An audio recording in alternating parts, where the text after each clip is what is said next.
గ్రంథం మనకు దేవుడు ఇచ్చాడు. ఏ గ్రంథం ఇచ్చాడు దేవుడు? ప్రతి కీడులో కూడా మేలు కలిగించే గ్రంథమే ఈ పరిశుద్ధ గ్రంథం. మనం చదివితే అంత ఉన్నతమైన స్థితిలోనికి మనం వెళ్ళిపోతాం అంతే.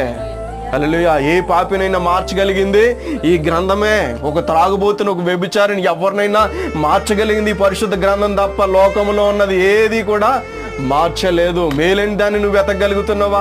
సరైన దేవుడు ఎవరో తెలియకుండా ఎన్నో సంవత్సరాల జీవితాన్ని వ్యర్థం చేసుకుని వ్యర్థమైన పనులు చేస్తూ అదే జీవితాన్ని కొనసాగిస్తూ దేవునిలో ఇది మేలైన సరైనటువంటి దేవుడా కాదని మనిషికి జ్ఞానం లేకుండా పోయింది. ఈరోజు చెప్పాలంటే బంగారం దగ్గర జ్ఞానం ఉపయోగపడుతుంది. ఇది మేలైందా?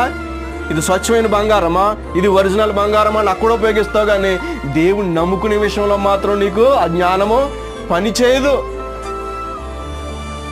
ఏది మేలైంది, ఏది స్వచ్ఛమైంది, ఎక్కడ ఉపయోగిస్తున్నావు నీ జ్ఞానం? బంగారం దగ్గర.